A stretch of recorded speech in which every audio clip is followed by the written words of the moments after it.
Hey Nicole, I have looked over your second lesson plan and here's some feedback for you. Starting on the top from elements and presentation, everything looks complete and thorough, so you've done a great job there. Moving on to the desired results section, I like that you have narrowed yourself down to one specific evidence outcome. And so what we look for then is alignment from this evidence outcome into your students will be able to and through to assessments and lesson plans, all right? Your essential questions global is great. My criteria for that is that if it's a question that real people talk about in real situations, outside of the school context, and I think that that fits that criteria. Your essential questions from your content area fit very nicely with your text. And your students will be able to is correctly done. You have a piece from the evidence outcome. You have a by clause, and then you have observable outcome, and the same piece here. Your students will understand is aligned well with your evidence outcome as well. And assessments, I'm not looking too hard at that right now. If you have a piece done, completed in there, we're calling that good until we get to that unit. Okay.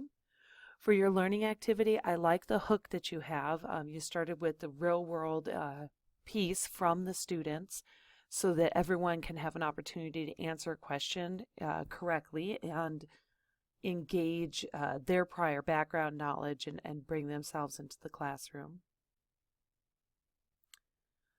Okay.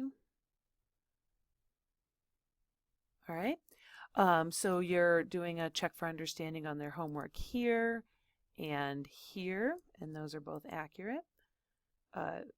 Well, I should say that those are both appropriate. One of the things that I'm watching for, sorry for all the scrolling, one of the things I'm watching for is for you to come back around to this hook, because you don't really have much of a transition. You just have the student's journal and then set it aside, and then you start asking really low-level recall questions. And there's nothing, don't misunderstand, there's nothing wrong with low-level recall questions. I'm just watching for that hook to come back around, so that they can use that moment of tension that they moved into, okay? Okay. So as I'm looking at these recall questions here, what I'd like you to do, because these are good questions, keeps kids on pace, I want you to do one thing. I want you to tie this hook explicitly into these low-level questions here. Because, I could see I know why you asked the hook. Have you remembered a moment of tension? And one would think that it's really obvious. The train is stuck in a snowdrift and someone has been stabbed 15 times. That's a tense situation. But sometimes as the adult in the room, the teacher in the room, we have to have those connections be explicit. They don't have to come from us. Like, you don't have to say, clearly this is a tense situation, right? But you might ask at the bottom of here, right? So can anyone tell me major events that happened in this location? And then you might ask at the bottom of here, okay, so we've got a train caught in a snowdrift, someone's been stabbed 15 times, and we determined that there are 2 murders. What do you think would be the mood, on the train right now, and have the students go, oh my God, it'd be totally tense, right? And then just simply ask them, what is tension? When you've experienced it, is it this kind of a situation? Which hopefully everyone will say no, they've never been trapped with a murderer, right? But what are those similarities? What do you expect people in those situations to do and to act and to be? So that way, when they get on to character analysis, right, they've got this other piece that they're bringing in. Like, okay, if I was that person in that train, I would so be freaking out. Oh my God. So like there's 2 different murderers and there's only X number of people on the train. Like, I'd lock myself in my room. I wouldn't do anything. And, other people be like, no way, I'm trying to solve it. Like, okay, well, let's look at this character analysis, right? Let's look at Mr. Ratchet. Like, he totally is pretending to be someone else. How would you feel towards that person? How would that person act? So that way, as they move into character analysis, they understand why they're moving into character analysis. I hope that makes sense. Voice grading is very different than written feedback, isn't it? So excellent. I love the fact that you've got a character chart. I looked at that chart earlier, and that was well done. Okay. Yes. Miss Christie has obviously written Mr. Ratchet in a certain way, and what we're doing is looking for evidence of that. Okay, so you've got some student answers right there. You're asking them to come back and find text examples, find explicit evidence of that character trait, and that specifically comes from your evidence outcome, which is perfect, makes for a nice alignment. I really like the back and forth you're having with the students here too, how you've passed them, you're giving them an organization tool, they're working with it, they're coming back to big group, go back to the organization tool, work on it, amongst each other, come back to the big group. This is a really nice back and forth, and things like that really help class time to move along very nicely.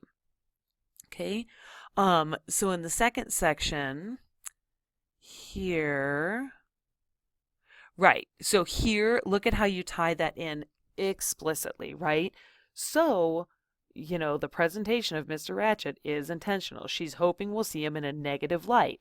Now, let's think about our formula about, murder mystery shows, because there's 8,000 of them out right now. But remember, she's writing this stuff back before those were all there, okay? And so not just coming to these conclusions that you want them to come to, but also doing some speculation or some inferencing.